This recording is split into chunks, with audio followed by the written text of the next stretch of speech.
Assalamualaikum anak-anak soleh dan solehah. Bertemu kembali dengan pelajaran pendidikan agama Islam dan budi pekerti untuk kelas 8. Materi kita kali ini yakni tentang sujud syukur.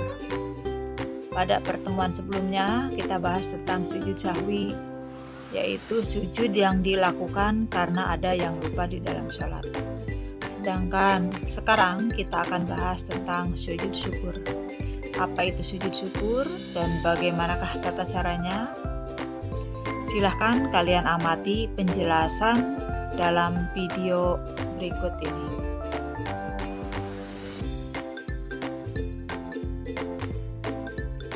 Tujuan pembelajaran kita kali ini terbagi beberapa bagian. Yang pertama, peserta didik mampu menjelaskan pengertian sujud syukur dengan benar. Yang kedua, peserta didik mampu menjelaskan dalil nakli tentang sujud syukur dengan benar. Yang ketiga, peserta didik mampu menjelaskan ketentuan sujud syukur dengan benar. Keempat, peserta didik mampu mempraktekkan tata cara sujud syukur dengan benar. Dan yang kelima, yang terakhir, peserta didik mampu menjelaskan hikmah sujud syukur dengan benar.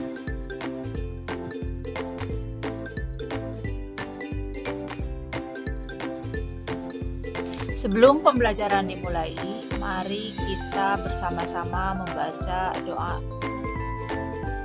Bismillahirrahmanirrahim. Rabbi zidni ilma warzuqni fahma waj'alni minasyolihin.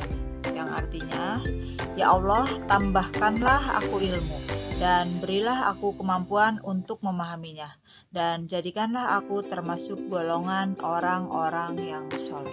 Amin. Anak-anakku sekalian, inilah pengertian sujud syukur. Sujud syukur adalah sujud yang dilakukan ketika seseorang memperoleh kenikmatan dari Allah atau telah terhindar dari musibah.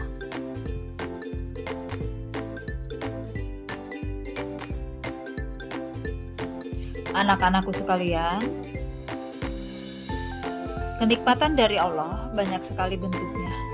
Bisa berupa kesehatan, sehingga kita bisa menikmati indahnya alam. Bisa berupa senangnya bisa berkumpul dengan para sahabat dalam suasana yang suka.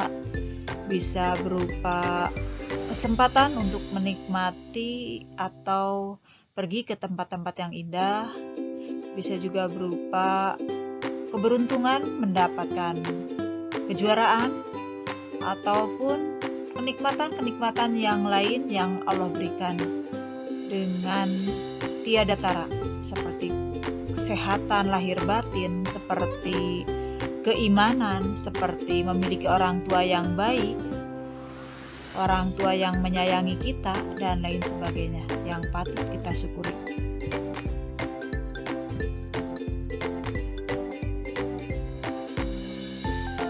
Di dunia ini banyak sekali musibah yang menimpa orang lain. Ada yang kebanjiran, ada yang Allah ciptakan cacat, ada yang jatuh dari pesawat, ada yang sakit, dan banyak sekali musibah-musibah yang lain. Kita patut bersyukur bukan karena musibah tersebut, tapi kita patut bersyukur karena kita terhindar dari musibah-musibah tersebut.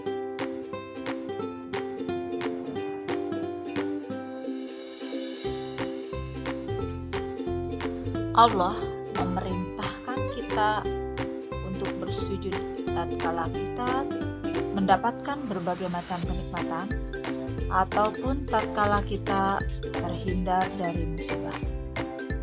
Sujud syukur bisa dilakukan di mana saja.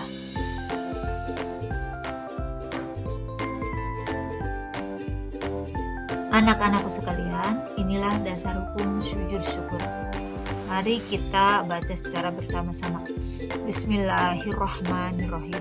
An Abi Bakrata anna Nabiyya sallallahu alaihi wasallam Karena iza atahu amrun yasarrahu au busyira bihi harra sajidan syukralillahi ta'ala. Rawahu Abu Dawud wa Ibnu Majah wa Tirmizi wa hasanah. Yang artinya dari Abu Bakrah radhiyallahu anhu, ia berkata bahwasanya Rasulullah Shallallahu alaihi wasallam ketika menerima sesuatu perkara yang menggembirakan, maka beliau tunduk bersujud sebagai tanda syukur kepada Allah.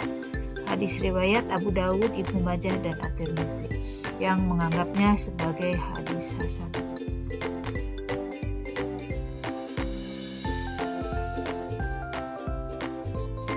Secara garis besar, penyebab sujud syukur berarti yang pertama mendapat nikmat dari Allah Subhanahu wa taala, yang kedua terhindar dari musibah atau bahaya.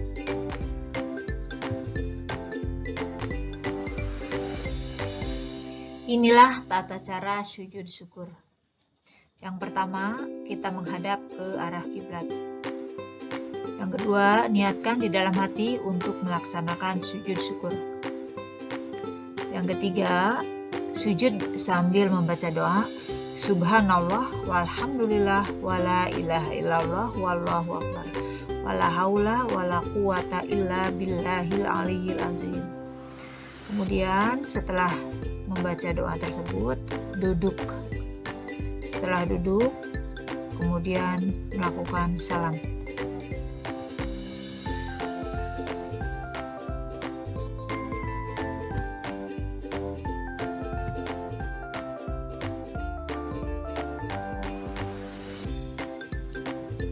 Yang terakhir yakni hikmah sujud syukur. Yang pertama, terhindar dari sifat sombong. Dengan kita rajin melaksanakan sujud, kita menyadari bahwa di depan Allah kita tidak ada apa-apanya. Kita bukan siapa-siapa. Jadi tak pantas kita untuk sombong.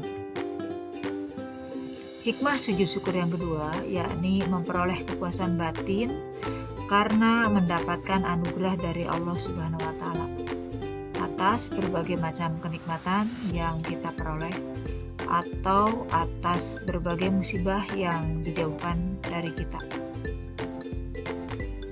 Hikmah yang ketiga yakni merasa dekat dengan Allah sehingga memperoleh bimbingan dan hidayahnya. Dan yang terakhir, memperoleh tambahan nikmat dari Allah Subhanahu wa taala. Karena ada sebuah keterangan yang menyatakan bahwa barang siapa yang pandai bersyukur, Allah akan tambah nikmatnya. Alhamdulillahirabbil alamin. Pembelajaran kita kali ini sudah selesai. Mudah-mudahan dapat difahami dan diamalkan dalam kehidupan sehari-hari. Apabila ada kesalahan dan kekurangan, Ibu mohon maaf. Billahi taufiq wal hidayah. Wassalamualaikum warahmatullahi wabarakatuh.